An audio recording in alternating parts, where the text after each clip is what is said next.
ਸਤਿ ਸ਼੍ਰੀ ਅਕਾਲ ਜੀ। ਤੁਸੀਂ ਪ੍ਰਾਈਮ ਏਸ਼ੀਆ ਟੈਲੀਵਿਜ਼ਨ ਦੇਖ ਰਹੇ ਹੋ। ਦੋਸਤੋ, ਮੈਂ ਹਾਂ ਸਵਰਨ ਸਿੰਘ ਟਹਿਣਾ ਤੇ ਹਰ ਰੋਜ਼ ਦੀ ਤਰ੍ਹਾਂ ਹੀ ਪ੍ਰੋਗਰਾਮ ਖਬਰ ਦੀ ਖਬਰ ਲੈ ਕੇ ਹਾਜ਼ਰ ਹਾਂ। ਪਹਿਲੀ ਵੱਡੀ ਖਬਰ ਦੇ ਵੱਲ ਜਾਣ ਤੋਂ ਪਹਿਲਾਂ ਪੰਜਾਬ ਦੇ ਮੌਸਮ ਦੀ ਹਾਲ ਬਿਆਨੀ ਕਰਦੇ ਹਾਂ। ਲੰਘੇ ਕੱਲ੍ਹ ਪੰਜਾਬ ਦੇ ਵਿੱਚ 40 ਤੋਂ ਲੈ ਕੇ 41 ਡਿਗਰੀ ਤੱਕ ਤਾਪਮਾਨ ਰਿਹਾ। ਮੌਸਮ ਵਿਭਾਗ ਨੇ ਭਵਿੱਖਬਾਣੀ ਇਹ ਕੀਤੀ ਹੈ ਕਿ 30 ਅਪ੍ਰੈਲ ਤੇ 1 ਮਈ ਨੂੰ ਪੰਜਾਬ ਦੇ ਵਿੱਚ ਬੱਦਲਵਾਈ ਰਹਿਣੀ ਹੈ ਤੇ ਕੁਝ ਥਾਵਾਂ ਦੇ ਉੱਤੇ ਬੂੰਦਾਬਾਂਦੀ ਹੋਣ ਦੀ ਵੀ ਸੰਭਾਵਨਾ। ਇਹ ਕੁਝ ਹੋਊਗਾ ਜਾਂ ਨਹੀਂ, ਇਹ ਤਾਂ ਵਕਤ ਨੇ ਆਪੇ ਬਿਆਨ ਕਰ ਦੇਣਾ। ਪਰ ਪੰਜਾਬ ਦੇ ਵਿੱਚ ਗਰਮੀ ਨੇ ਜਿਸ ਕਦਰ ਜ਼ੋਰ ਫੜਿਆ, ਇਹਦੇ ਕਰਕੇ ਪਰੇਸ਼ਾਨੀ ਤਾਂ ਵੱਧ ਹੀ ਰਹੀ ਹੈ।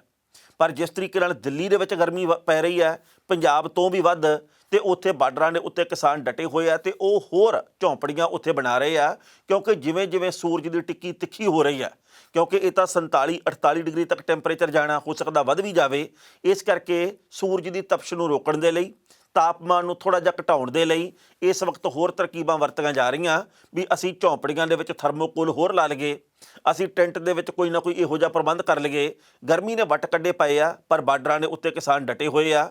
ਉਹ ਕਹਿੰਦੇ ਜਿੱਤਾਂਗੇ ਤਾਂ ਮੁੜਾਂਗੇ, ਗਰਮੀ ਭਾਵੇਂ 50 ਡਿਗਰੀ ਹੋ ਜੇ ਤੇ ਭਾਵੇਂ 55 ਹੋ ਜੇ, ਮੁੜਨ ਵਾਲੇ ਅਸੀਂ ਇੱਦਾਂ ਹੈ ਨਹੀਂ। ਉਸ ਤੋਂ ਅਗਲੀ ਗੱਲ ਇਹ ਹੈ ਕਿ ਜਿਸ ਤਰੀਕੇ ਦੇ ਨਾਲ ਭਾਰਤ ਦੇ ਵਿੱਚ ਕਰੋਨਾ ਮਹਾਂਮਾਰੀ ਸਿਖਰ ਦੇ ਉੱਤੇ ਆ, ਲੰਘੇ ਕੱਲ੍ਹ ਵੀ 3 ਲੱਖ ਤੋਂ ਵੱਧ ਕੇਸ ਭਾਰਤ ਦੇ ਵਿੱਚ ਆਇਆ। ਲੰਘੇ ਕੱਲ੍ਹ ਵੀ ਸਮੱਸਿਆਵਾਂ ਉਵੇਂ ਹੀ ਰਹੀਆਂ ਜਿਵੇਂ ਕਿ ਪਿਛਲੇ ਲੰਮੇ ਸਮੇਂ ਤੋਂ ਚੱਲ ਰਹੀਆਂ। ਲੰਘੇ ਕੱਲ੍ਹ ਵੀ ਸਿਹਤ ਢਾਂਚਾ ਉਵੇਂ ਹੀ ਕਮਜ਼ੋਰ ਰਿਹਾ ਜਿਵੇਂ ਕਿ ਹਰ ਰੋਜ਼ ਖਬਰਾਂ ਆਉਂਦੀਆਂ। ਅਸੀਂ ਕੱਲ੍ਹ ਵੀ ਖਬਰ ਸਾਂਝੀ ਕੀਤੀ ਸੀ, ਅੱਜ ਵੀ ਉਹ ਸਾਂਝੀ ਕਰਨ ਨੂੰ ਮਨ ਕਰਦਾ ਕਿ ਭਾਰਤ ਦੇ ਵਿੱਚ ਵੇਟਿੰਗ ਸਿਰਫ ਇਹ ਗੱਲ ਚੱਲਦੀ ਹੈ। ਜੇ ਤੁਸੀਂ ਕਰੋਨਾ ਟੈਸਟ ਕਰਵਾਉਣਾ, ਉਹਦੇ ਲਈ ਵੇਟਿੰਗ। ਜੇ ਤੁਸੀਂ ਕਰੋਨਾ ਵੈਕਸੀਨ ਲੈਣੀ ਆ, ਫਿਰ ਉਹਦੇ ਲਈ ਵੇਟਿੰਗ। ਜੇ ਤੁਸੀਂ ਕਰੋਨਾ ਪੋਜ਼ੀਟਿਵ ਹੋ ਤੇ ਹਸਪਤਾਲ ਗਏ ਹੋ ਤਾਂ ਉੱਥੇ ਬੈੱਡ ਨਹੀਂ ਮਿਲਦਾ ਗਾ, ਉਹਦੇ ਲਈ ਵੇਟਿੰਗ। ਜੇ ਤੁਹਾਨੂੰ ਬੈੱਡ ਮਿਲ ਗਿਆ ਫਿਰ ਆਕਸੀਜਨ ਨਹੀਂ ਮਿਲਦੀ, ਉਹਦੇ ਲਈ ਵੇਟਿੰਗ। ਜੇ ਮੌਤ ਹੋ ਜਾਂਦੀ ਆ ਤਾਂ ਸ਼ਮਸ਼ਾਨ ਘਾਟ ਦੇ ਵਿੱਚ ਸੰਸਕਾਰ ਨਹੀਂ ਵੇਲੇ ਸਿਰ ਹੁੰਦਾ, ਉਹਦੇ ਲਈ ਵੇਟਿੰਗ। ਤੇ 8-8, 9-9, 10-10 ਘੰਟੇ ਇਸ ਵਕਤ ਕਈ ਥਾਵਾਂ ਤੋਂ ਖਬਰਾਂ ਆ ਰਹੀਆਂ ਵੀ ਵੇਟਿੰਗ ਕਰਨੀ ਪੈਂਦੀ ਆ, ਉਡੀਕ ਕਰਨੀ ਪੈਂਦੀ ਆ, ਕਿਉਂਕਿ ਲਾਸ਼ਾਂ ਹੀ ਇੰਨੀਆਂ ਆ ਰਹੀਆਂ ਸ਼ਮਸ਼ਾਨ ਘਾਟਾਂ ਦੇ ਵਿੱਚ ਵੀ ਉੱਥੇ ਟੋਕਨ ਵਰਤੇ ਜਾ ਰਹੇ ਆ ਵੀ ਭਾਈ ਹੁਣ ਤੁਹਾਡਾ ਨੰਬਰ ਆ ਗਿਆ, ਤੁਸੀਂ ਇਸ ਆਪਣੇ ਪਰਿਵਾਰਕ ਜੀ ਦਾ ਸੰਸਕਾਰ ਕਰ ਲਓ, ਹੁਣ ਤੁਹਾਡੇ ਮੈਂਬਰ ਦੀ ਵਾਰੀ ਆ ਗਈ ਹੈ। ਇਹੋ ਜਿਹੇ ਹਾਲਾਤ ਬਣੇ ਪਏ ਆ, ਵੱਧ ਤੋਂ ਬਦਤਰ ਹਾਲਾਤ ਹੋਏ ਪਏ ਆ। ਸੋ ਅਸੀਂ ਚਾਹੁੰਦੇ ਹਾਂ ਕਿ ਸਾਰੇ ਲੋਕ ਤੰਦਰੁਸਤ ਰਹਿਣ। ਕਰੋਨਾ ਹੈ ਜਾਂ ਨਹੀਂ ਹੈ, ਇਹ ਨੁਕਤਾ ਵਿਚਾਰਨ ਦਾ ਨਹੀਂ ਵੇਲਾ। ਇਸ ਵਕਤ ਵੇਲਾ ਇਹ ਵਿਚਾਰਨ ਦਾ ਵੀ ਅਸੀਂ ਆਪਣੀ ਤੇ ਆਪਣਿਆਂ ਦੀ ਜ਼ਿੰਦਗੀ ਨੂੰ ਕਿਵੇਂ ਬਚਾਉਣਾ। ਇਸ ਮੌਕੇ ਦੇ ਉੱਤੇ ਕਈ ਲੋਕ ਚਮਦੀਆਂ ਵੀ ਚਲਾ ਰਹੇ ਆ, ਲੋਕਾਂ ਦੀਆਂ ਜੇਬਾਂ ਵੀ ਕੱਟ ਰਹੇ ਆ, ਪਰ ਕਈ ਲੋਕ ਦੂਜਿਆਂ ਦੀ ਮਦਦ ਵੀ ਕਰ ਰਹੇ ਆ। ਦਾਨੀਆਂ ਦੀ ਵੀ ਘਾਟ ਕੋਈ ਨਹੀਂ ਤੇ ਲੋਟੂਆਂ ਦੀ ਵੀ ਘਾਟ ਕੋਈ ਨਹੀਂ। ਹਸਪਤਾਲਾਂ ਦੇ ਵਿੱਚ ਅਨੈਤਿਕ ਵਿਹਾਰ ਬਹੁਤ ਥਾਵਾਂ ਤੇ ਹੋ ਰਿਹਾ ਤੇ ਜਿਹੜੇ ਦਾਨੀ ਆ ਉਹ ਆਪਦੀ ਜੇਬ ਦੇ ਵਿੱਚੋਂ ਤਿਲ ਫੁੱਲ ਕੱਢ ਕੇ ਤੇ ਲੋੜਵੰਦਾਂ ਦੀ ਮਦਦ ਵੀ ਕਰ ਰਹੇ ਆ। ਸੋ ਕੁਝ ਕੁ ਚੰਗੇ ਲੋਕਾਂ ਦੇ ਕਰਕੇ ਇਹ ਸਾਡਾ ਭਾਰਤੀ ਸਮਾਜ ਬਚਿਆ ਹੋਇਆ, ਸਾਡਾ ਦੇਸ਼ ਬਚਿਆ ਹੋਇਆ। ਨਹੀਂ ਤਾਂ ਵਪਾਰੀਆਂ ਨੇ ਤਾਂ ਹਰ ਥਾਂ ਦੇ ਉੱਤੇ ਆਪਦਾ ਜੁਗਾੜ ਫਿੱਟ ਕੀਤਾ ਹੋਇਆ।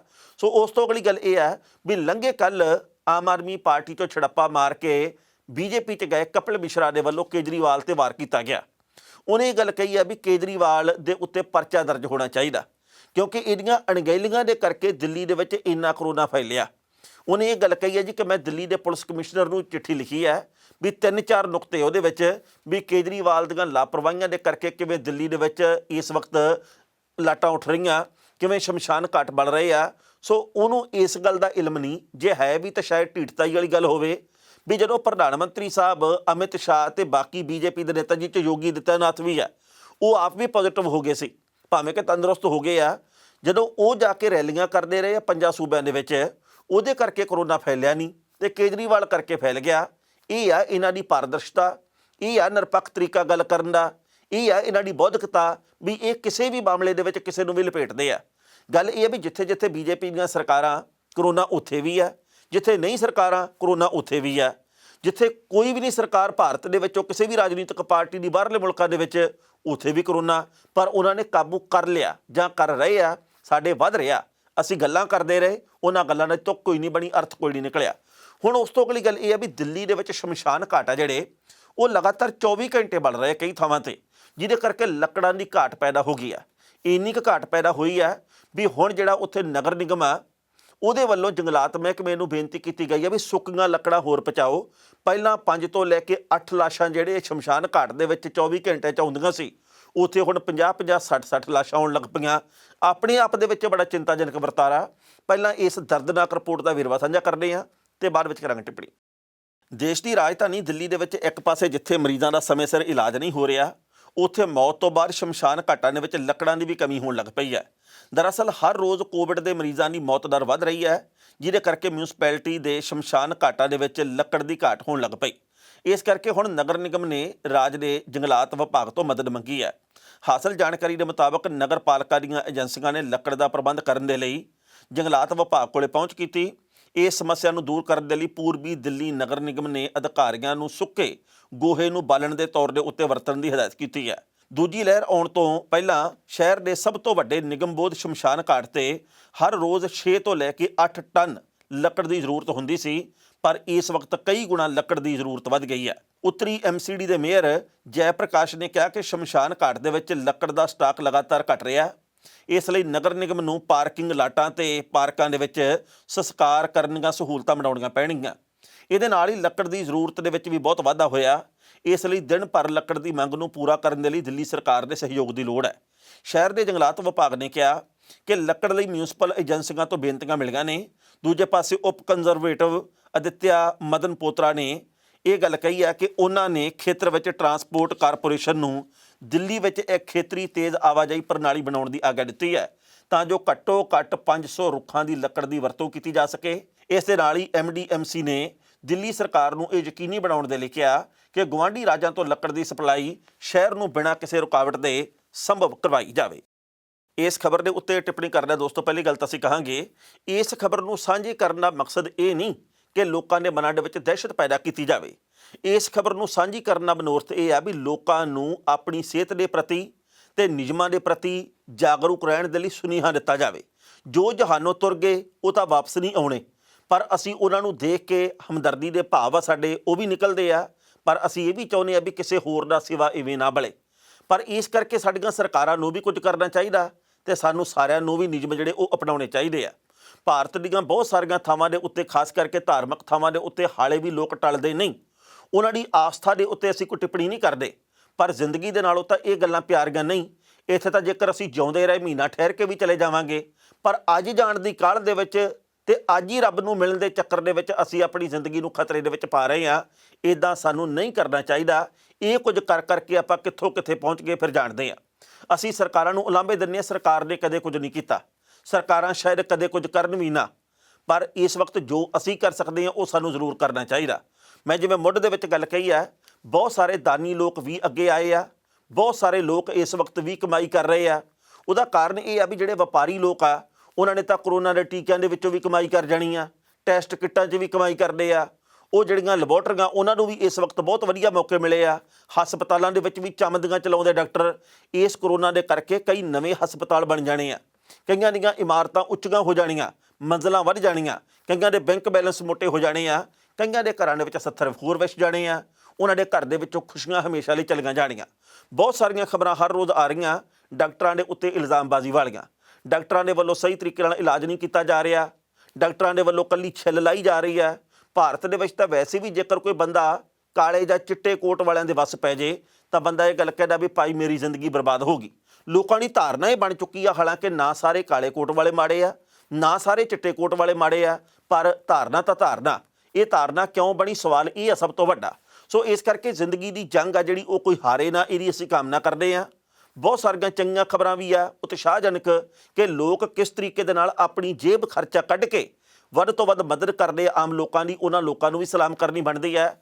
ਪਰ ਜਿਸ ਤਰੀਕੇ ਨਾਲ ਲੱਕੜਾਂ ਦੀ ਘਾਟ ਪੈਦਾ ਹੋ ਗਈ ਹੈ, ਜਿਵੇਂ ਲਗਾਤਾਰ ਭੱਠੀਆਂ ਤਪ ਰਹੀਆਂ ਤੇ ਭੱਠੀਆਂ ਬਲ ਬਲ ਕੇ ਆਪ ਪਿਘਲਣ ਲੱਗ ਪਈਆਂ, ਇਹ ਬੜਾ ਚਿੰਤਾਜਨਕ ਮਾਹੌਲ ਆ। ਇਹ ਦੇਖ ਕੇ ਜਦੋਂ ਹੁਣ ਦ੍ਰਿਸ਼ ਦੇਖਦੇ ਆ ਅਖਬਾਰਾਂ ਦੇ ਵਿੱਚ ਵੱਖ-ਵੱਖ ਥਾਵਾਂ ਦੇ ਉੱਤੇ ਸਿਵੇ ਬਲਦੇ ਆ।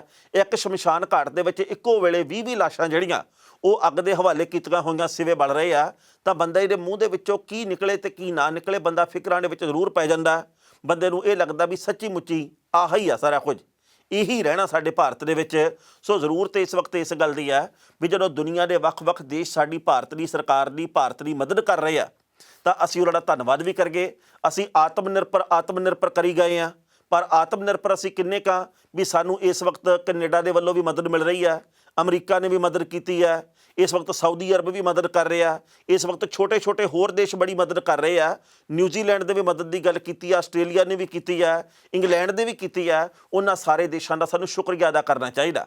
ਕੱਲ੍ਹ ਤੱਕ ਅਸੀਂ ਇੱਕੋ ਗੱਲ ਕਹਿੰਦੇ ਸੀ ਵੀ ਸਾਡੇ ਨਿੱਜੀ ਮਾਮਲਿਆਂ ਦੇ ਵਿੱਚ ਫਲਾਣੇ ਦੇਸ਼ ਨੂੰ ਦਖਲ ਦੇਣ ਦੀ ਲੋੜ ਨਹੀਂ, ਪਰ ਅੱਜ ਉਹੀ ਦੇਸ਼ ਮਿੱਤਰਤਾ ਦੇ ਭਾਵ ਦੇ ਤਹਿਤ ਸੰਕਟ ਦੇ ਵਿੱਚ ਫਸੇ ਹੋਏ ਦੇਸ਼ ਨੂੰ ਬਾਹਰ ਕੱਢਣ ਦੇ ਲਈ ਮਦਦ ਕਰ ਰਹੇ ਆ। ਕੋਈ ਕਿੰਨੇ ਦੀ ਕਰ ਰਿਹਾ, ਕੋਈ ਕਿਸੇ ਰੂਪ 'ਚ, ਕੋਈ ਕਿਸੇ ਰੂਪ ਦੇ ਵਿੱਚ।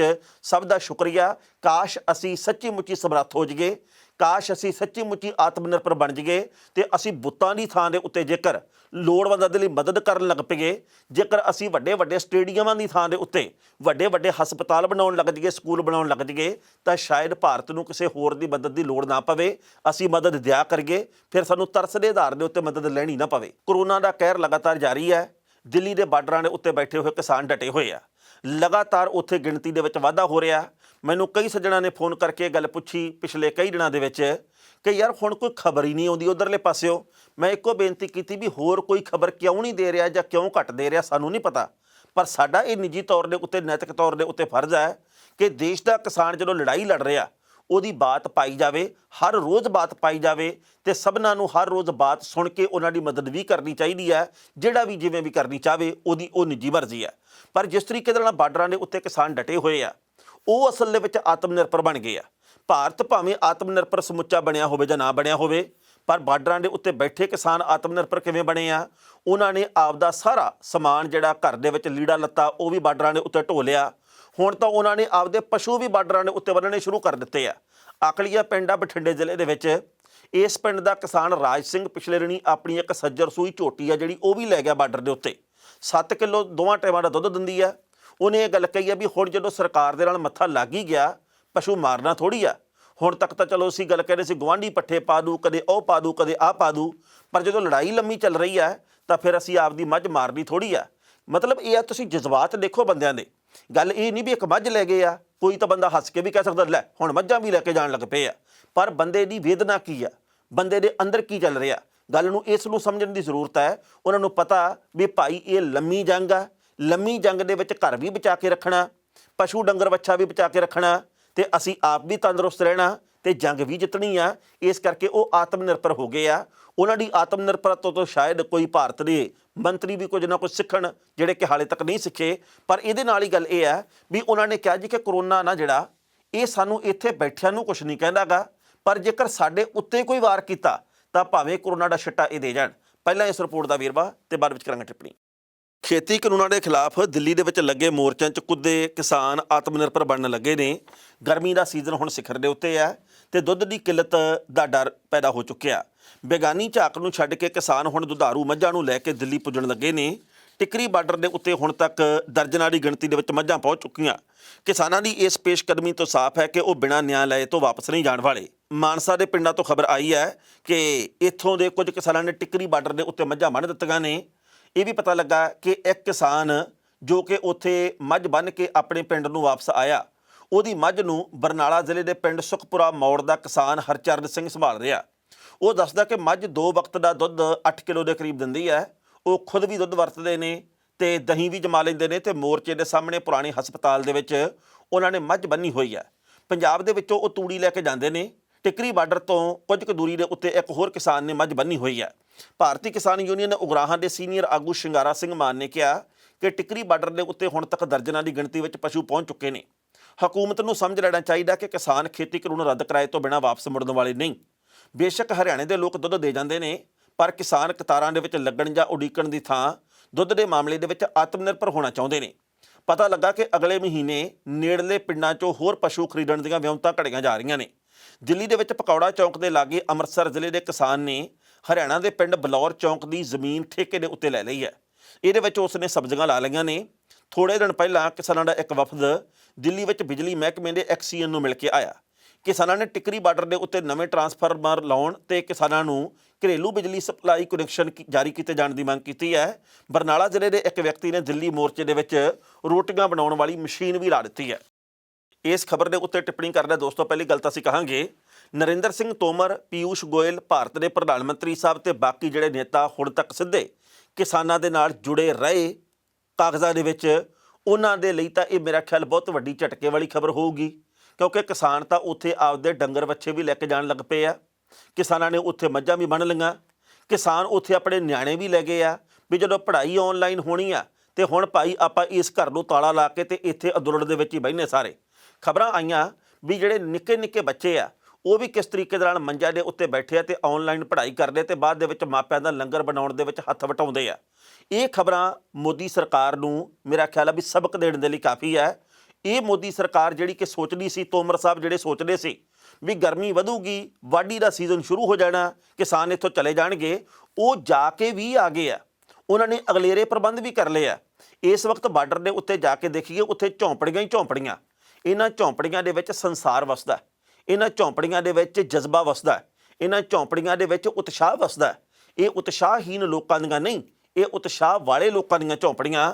ਸੋ ਕਿਸਾਨ ਕਹਿੰਦੇ ਵੀ ਅਸੀਂ ਪਿੱਛੇ ਹਟਣ ਵਾਲੇ ਨਹੀਂ, ਭਾਵੇਂ 6 ਮਹੀਨੇ ਹੋਰ ਲੱਗ ਜਾਣ ਤੇ ਭਾਵੇਂ 2024 ਤੱਕ ਸਾਨੂੰ ਇਹ ਸੰਘਰਸ਼ ਕਰਨਾ ਪਵੇ, ਅਸੀਂ ਪਿੱਠ ਲਵਾ ਕੇ ਜਾਵਾਂਗੇ, ਆਪਦੀ ਪਿੱਠ ਲੱਗਣ ਨਹੀਂ ਦੇਣੀ। ਸੋ ਹਾਲੇ ਵੀ ਕੇਂਦਰ ਦੀ ਸਰਕਾਰ ਦੇ ਕੋਲੇ ਵਕਤ ਆ ਵੀ ਭਾਈ ਕਿਸਾਨਾਂ ਦੇ ਬਾਬਤ ਕੁਝ ਸੋਚ ਲਵੇ। ਪ੍ਰਧਾਨ ਮੰਤਰੀ ਮੋਦੀ ਸਾਹਿਬ ਨੂੰ ਜੇਕਰ ਫੋਨ ਨਹੀਂ ਮਿਲਾਉਣਾ ਆਉਂਦਾ, ਉਹ ਕਹਿੰਦੇ ਸੀ ਵੀ ਭਾਈ ਮੇਰੇ ਤੇ ਕਿਸਾਨਾਂ ਦਰਮਿਆਨ ਇੱਕ ਫੋਨ ਕਾਲ ਦੀ ਦੂਰੀ ਹੈ, ਪਰ ਕਈ ਵਾਰ ਬੰਦਾ ਨੰਬਰ ਭੁੱਲ ਜਾਂਦਾ, ਕਈ ਵਾਰੀ ਨਹੀਂ ਪਤਾ ਹੁੰਦਾ ਵੀ ਨੰਬਰ ਕਿਵੇਂ ਡਾਇਲ ਕਰਨਾ।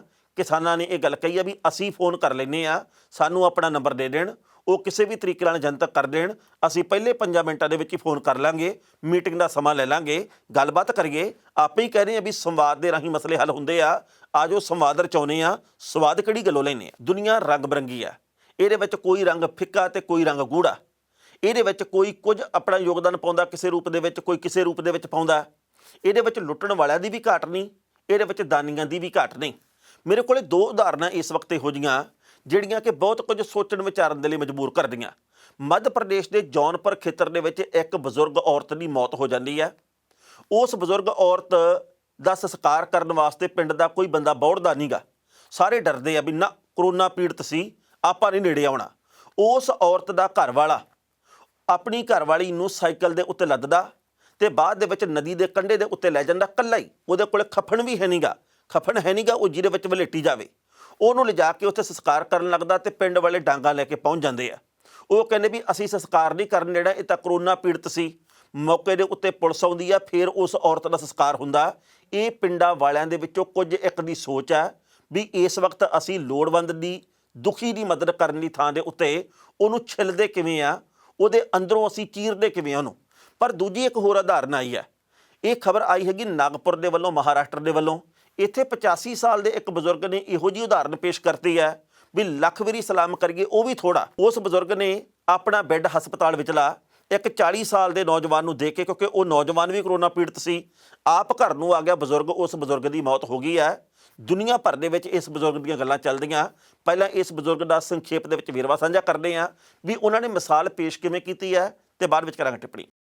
ਕੋਰੋਨਾ ਦੀ ਦੂਜੀ ਲਹਿਰ ਦੇ ਵਿੱਚ ਜਿੱਥੇ ਲੋਕਾਂ ਨੂੰ ਬੈੱਡ, ਆਕਸੀਜਨ ਤੇ ਜ਼ਰੂਰੀ ਦਵਾਈਆਂ ਨਹੀਂ ਮਿਲ ਰਹੀਆਂ, ਇਹੋ ਜਿਹੇ ਸਮੇਂ 'ਚ 85 ਸਾਲ ਦੇ ਇੱਕ ਬਜ਼ੁਰਗ ਨੇ ਆਪਣੀ ਜਾਣ ਤੋਂ ਪਹਿਲਾਂ ਜ਼ਿੰਦਾ ਦਿਲੀ ਤੇ ਮਦਦ ਦੀ ਇਹੋ ਜਿਹੀ ਮਿਸਾਲ ਪੇਸ਼ ਕੀਤੀ ਹੈ ਕਿ ਹਰ ਕੋਈ ਉਸ ਨੂੰ ਹਮੇਸ਼ਾ ਚੇਤੇ ਰੱਖੇਗਾ।